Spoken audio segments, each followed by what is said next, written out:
Good morning, friend. Hi.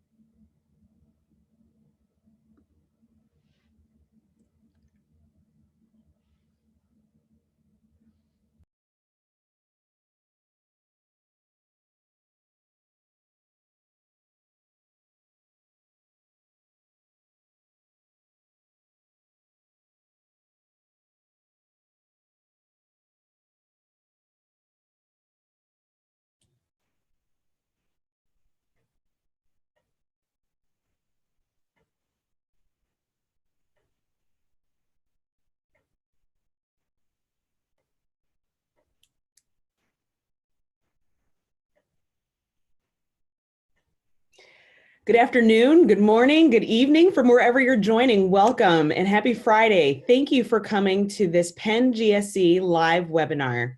The Penn GSE live series is hosted by the Penn GSE Center for Professional Learning.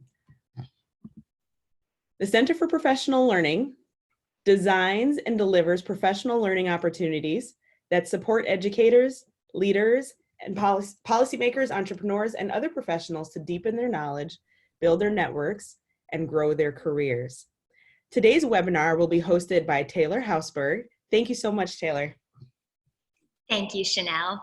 And hello, everyone.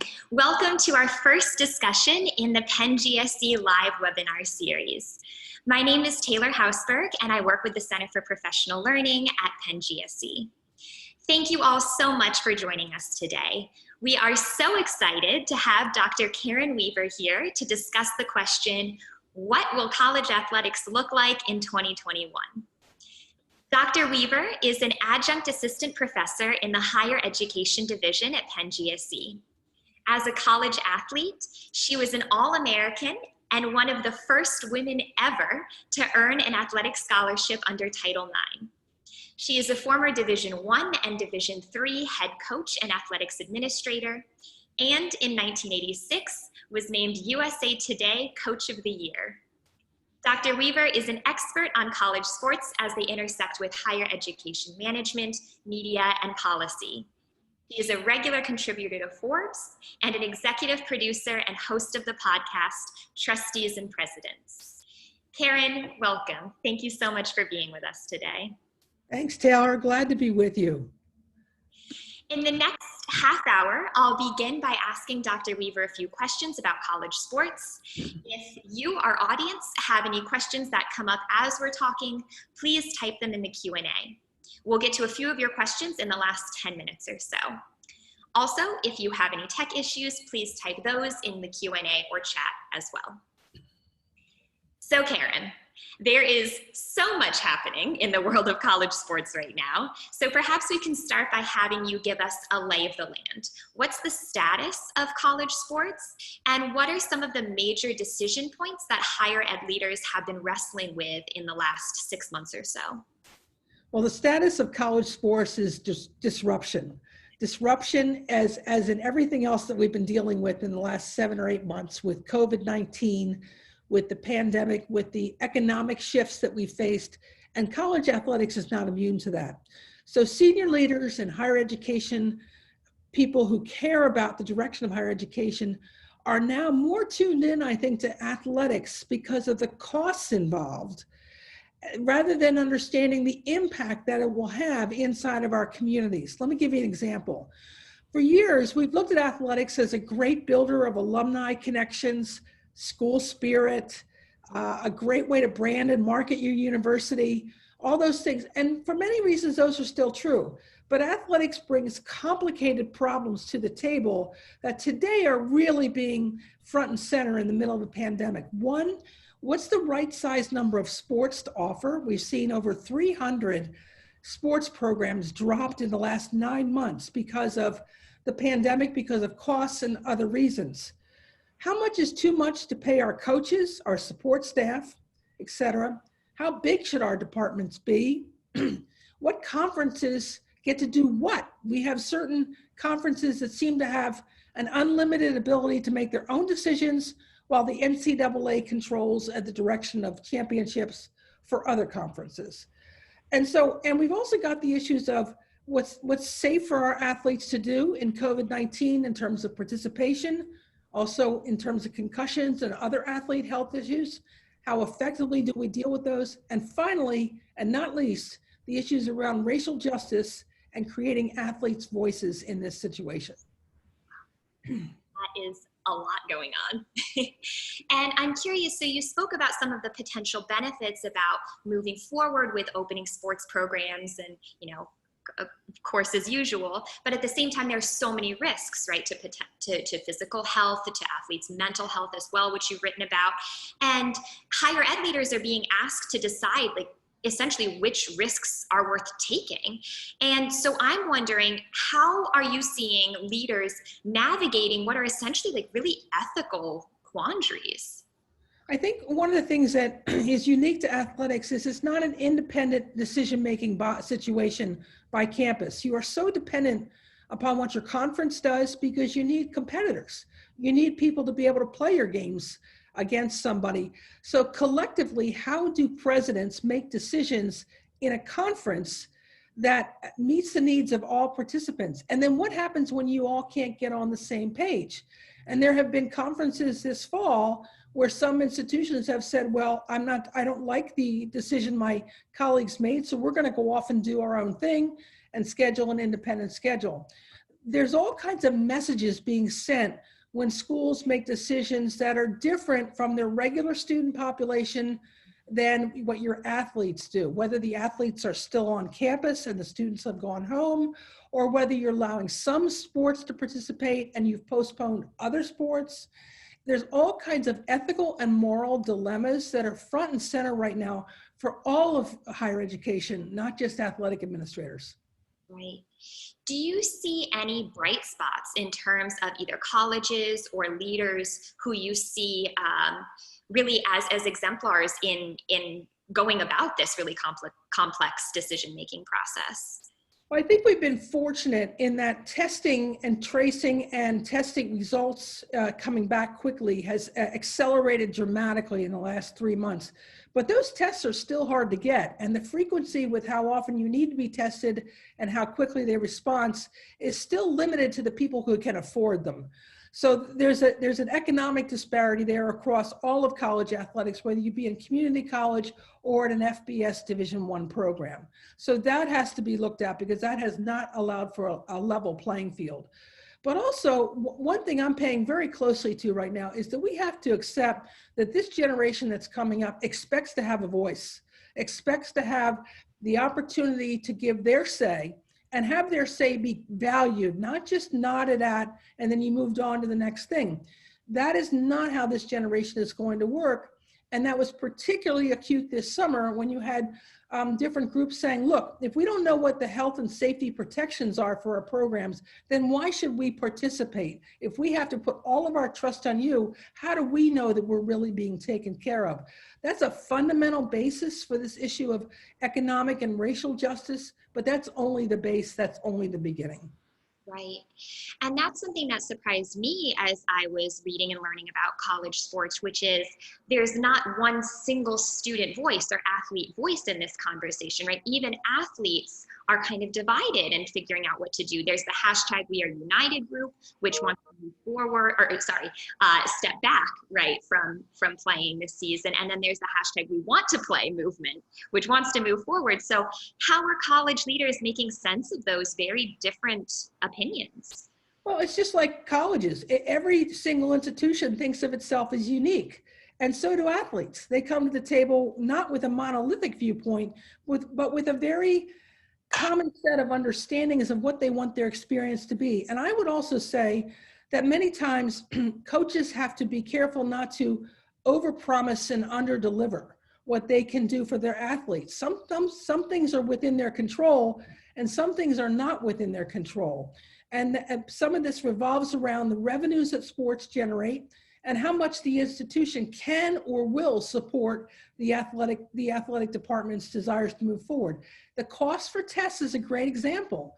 I think when schools decided to move forward with playing football, they decided they were willing to absorb the costs for that, but not for the other sports. That was just a bridge too far. So you're creating a separation even amongst Division I programs for who you're going to test now and who you're going to test later. And I'm curious, like what sort of impact does that have on a school community when some athletes are getting tests quickly and easily, some athletes aren't? I imagine non-athletes might also have differential access to testing. So what ripple effects are you seeing in these school communities? Well, it certainly sets up a prioritization of who's more important. It sends a message clearly to the athletes and coaches in other sports that we don't matter as much as they do. And if so, then what are we saying about those folks that we need them on the field for money generation from our television contracts? We need them for our school spirit. We need them for all of these reasons. What then are we saying about the additional responsibility that those athletes hold in our entire athletics department ecosystem? Right. I'm curious too about, when we think about ripple effects, how have local communities been involved, or are they involved in these decisions, right? Like I'm thinking about UNC Chapel Hill, which has decided it wants to include spectators at Kenan Stadium, but the Chapel Hill community is, not divorced from that, right? Chapel Hill is situated, all of these campuses are situated in larger communities. So how are they involved in the conversation or not? Well, hopefully higher ed leaders are having active conversations, not only with the local businesses that populate the nearby, town gown relationships, but also with their community health partners. Mm-hmm. Because as we've seen, as students have come back to campus, there's been a massive spike in those areas with off-campus parties, fraternities, sororities, and other events that do impact the community. So how do you help the community? How do you help yourselves become good partners in the community, realizing the impact that you're having on resources, on testing, maybe even on hospitalizations, maybe not for yourselves, your students, but maybe for the other people that they come in contact with. Right, right. So I've also noticed that many of the bigger schools, right, like so the Big Ten has decided to go forth with its football program. But at the same time, we're seeing many of the smaller schools deciding to stay closed and stay put for now. So how do you make sense of this different approach between some larger schools and smaller schools? Or is that even a fair distinction to make?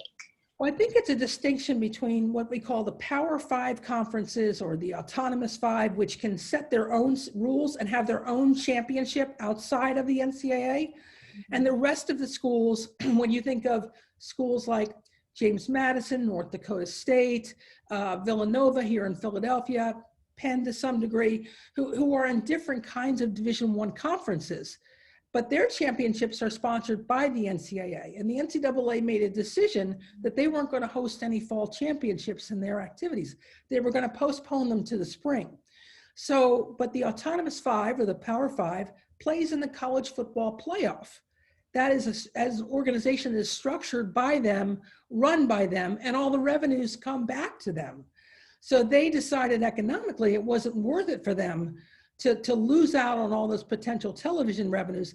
And we're talking budgets of, $150 million, $200 million a year for some of these schools, of which 70 to 75% of their revenues comes from television. So if those monies don't come in, the domino effect for the rest of the athletic department is severe. And you're already starting to see layoffs, furloughs, and people just being told, we're not funding your position anymore at all in higher education across the board.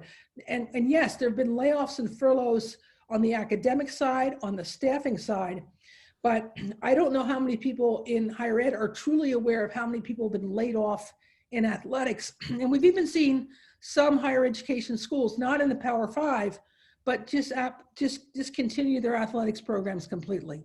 That's a loss. That's a loss for those students. That's a loss for the promise that was made to them when they enrolled in the institution. And nothing is forever. I understand that. but rightfully so. Some of these programs of Olympic sports and non-revenue sports whose programs are being diminished or cut back have the right to ask, well, why is so much being spent on this? Why is so much being spent on football? Why is so much being spent on coaching salaries?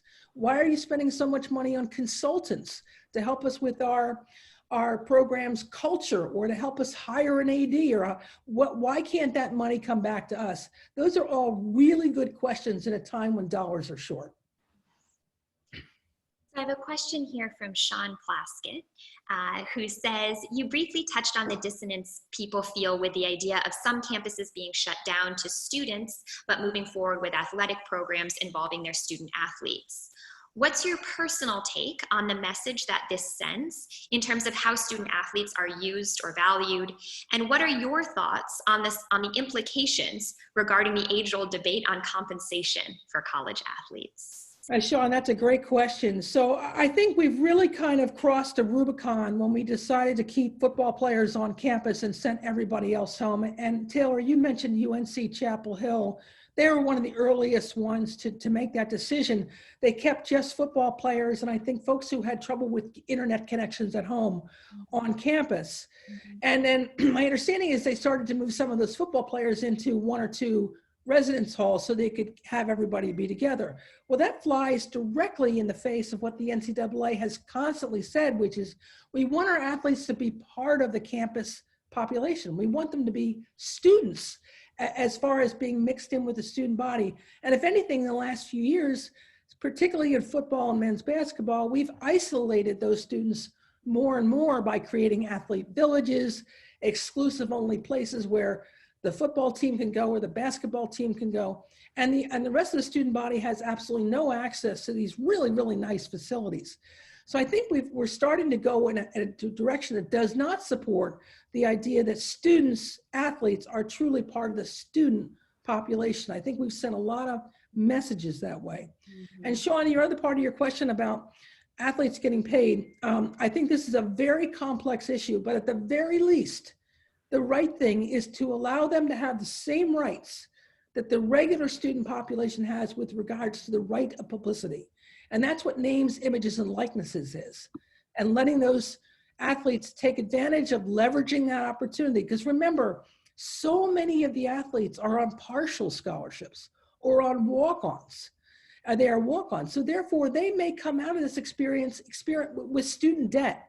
They should have the right to be able to minimize that debt as much as they possibly can. And one great tool is their ability as an athlete.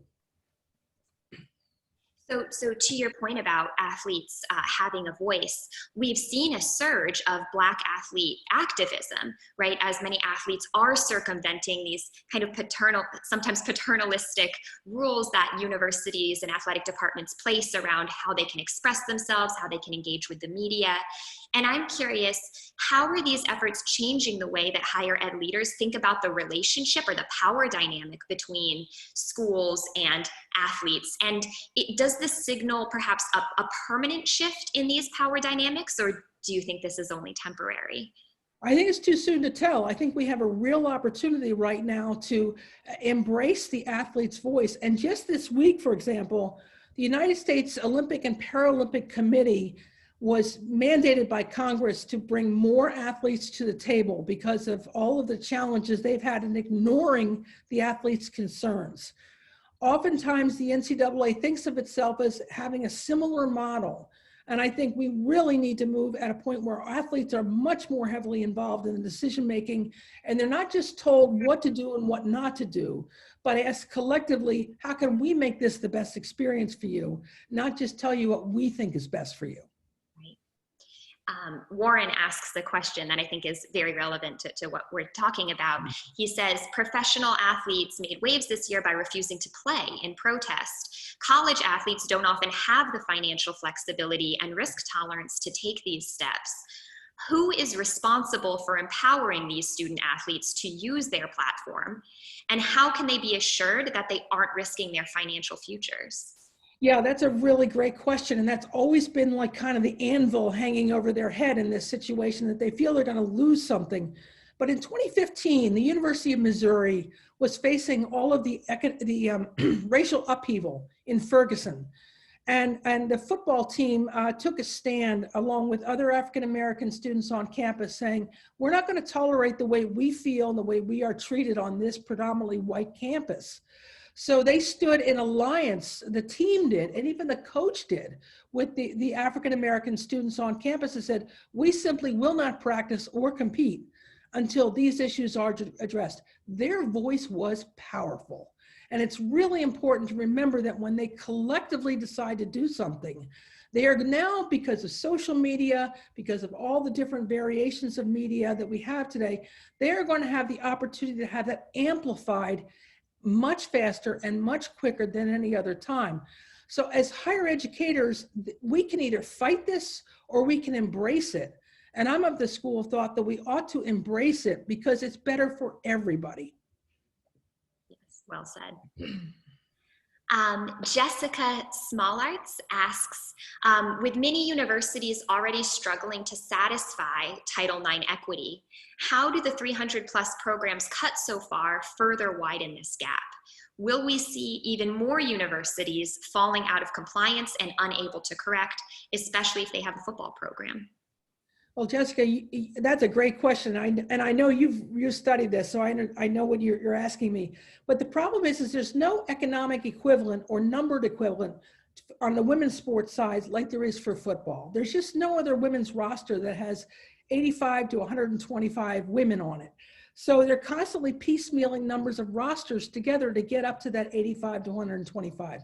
So inevitably, in higher education, when you have a football program, almost universally, you are out of compliance with Title IX, just because you can't possibly offer enough women's sports and find competitive opportunities for them that offset the number of athletes that play football. The schools that don't have football oftentimes do a very good job of being in compliance with Title IX because simply the numbers match up. So I think the issue really is, what do we do around football? Now, the answer is not, well, let's exclude football, because courts have ruled 7 different times that we can't do that. So let's just give that up. So we have to find other ways to make equitable experiences for women athletes that translate to the 125 opportunities that we're providing for men. That's all. There's also a problem with that for the other men's sports, because they end up getting dropped to offset the number of bodies on the football team. So the question higher educators might ask is, do we really need 125 folks on a football team? Maybe we only need 100, and those 25 opportunities can go somewhere else. But I think having more academic understanding of these decisions that have just been made over the years, and they've sort of become the tradition, maybe it's time to look at some of those traditions and say, let's rethink this. Stephen Barber asks, do you anticipate this moment in college athletics as an opportunity for college presidents and academic administrators to exercise greater control over their athletic departments? The uncertainty over the last few months has laid bare many of the flaws in the current model and seem ripe for a shift in the power dynamics of this area. So to your point about imagining different possibilities and different relationships, what does that look like in this context? I think that's such a great question. Thank you for asking that. I think this is the pivotal moment to bring higher education and college athletics out of their parallel silos and together in the same place. For too many decades, the two entities have operated independently of each other. And in fact, in some institutions, they are wholly owned subsidiaries outside. They're treated as auxiliary units that only need to hit their revenue loss goals. Athletics is so much more than that. And we can see in this situation and moving forward post-pandemic with all of the geographic and enrollment challenges that higher education is going to face as a whole, athletics needs to be a partner in that, which means that higher educators need to have a better understanding of how athletics works. And that's something that I'm really looking forward to do through the Center for Professional Learning. I want to double click on that idea about what higher ed leaders might need to do differently or moving forward. And I'm curious, what advice would you give? And this is actually a question Ian Diaz asks as well. What advice would you give to faculty and staff as they support student athletes during this uncertain and unprecedented time? I think it's very difficult to go off and find information on your own, to know what questions to ask, because while there are a ton of people who love to write about sports and opine about sports, you as somebody who wants to become a college president or wants to become a senior leader, there's got to be a place where all of that clutter is decluttered, and you get a chance to see through the mist and see exactly what are the questions I should be asking on behalf of my institution, and then what are some of the options that I might consider for my institution. And at this point, I don't really see that there's a place for that. And having discussions around athletics, its mission, its values, its purpose on our campus is an important discussion to have. It's not just because, well, we've always done it that way. We know that now in higher education, we're going to have to reinvent ourselves after this pandemic. Simply the economics are changing, the demographic shift is changing, and even how people consume content, either educationally or sports related, is changing. So it's wise for us to really look at it from our institutional perspective and say, what matters to us? Do we align our values and our priorities with our mission? And do we include athletics in that discussion? Yeah, that's a great point. And I'm curious, I mean, I imagine nobody was expecting a pandemic. Nobody had planned for this particular situation. But when it comes to planning for the future, what sorts of what does that look like? How do higher ed leaders begin to plan differently, knowing now that disruptions, like you said, are very possible in this realm? Yeah, well, we're certainly in a situation where the economics aren't going to be the same going forward. The state legislature money is just not there for public institutions. Mm-hmm. Parents are very sensitive about student debt, student outcomes. So we're going to have to find ways to link the athletic experience back to what we're promising as a deliverable for being a graduate. And it's more than just having leadership workshops. It's more about how do we integrate them into the workforce and not take up so much of their time that they don't have time to pursue some of these career-focused opportunities. There was a great study that just came out from the National Association of College and Employers, college career centers and employers. And it said that the students who come out with paid internships out of college are more likely to be hired by a full-time employer than those who come out with unpaid or no paid internship at all. So the opportunities now to get hired include having your resume scanned, looking for paid internships. This is something that I don't know that higher education has even thought about for college athletes. And yet our employers are out there saying, this is what we value. So it can't just be anymore that we're going to get you a degree, because we know a degree is sort of like the benchmark. But then how do we get a job? How do we get into the career path that we want to get into? And higher education has to be more aware that employers are valuing these paid internships. Yes. And I know we're coming close to our time, so I have one last question for you. But to your point about the future of these college athletes, so I know that so many how they are recruited for professional teams very much depends on their performance as college athletes. So for those college athletes who can't play for whatever reason, health reasons, economic reasons, safety reasons, whatever, what does the future for those for those athletes look like? Yeah, you're talking about those who can't go on and play professional sports? Exactly. Well, yeah. Or what will the recruitment process even look like, right? If they can't play this year, or if their team has been cut, like how are they going to be eligible for professional sports? So I feel confident that professional football and baseball and to most degrees basketball will be able to sort it out. But I do worry about how important the Olympic sports are to our Olympic pipeline, because we've really, every 4 years, we love seeing Americans step on the podiums and get gold medals and have the Star Spangled Banner sung and all that type of thing. Colleges create those opportunities. Colleges create the opportunity for those athletes to become Olympians. And if we're taking away those opportunities, there really isn't a safety net for those other Olympic structures. So are you saying to the athletes then, you're on your own? And that's a really tough decision at this point that I think colleges have to accept, that they're playing an important role in the development of some of our top athletes. Yes, and our national morale, to your point. Correct. Dr. Weaver, any final points before we end our time together? I just think at this moment in time, we're paying attention to so many other things in higher education that are really important to us: enrollment, retention, graduation rates, all the metrics. But we can't leave student athletes out of this conversation. And just because athletes are getting some experiences in teamwork and leadership and how to work well together, there's other skills they need to learn, they need to have access to. And I think as far as higher educators, we've got to be paying attention to that as well. Well, Karen, thank you so much for those wise words and for guiding us through this quagmire of a situation. It was such a pleasure speaking with you. Thanks, Taylor. Thank you. And to all of our viewers, thank you so much for tuning in.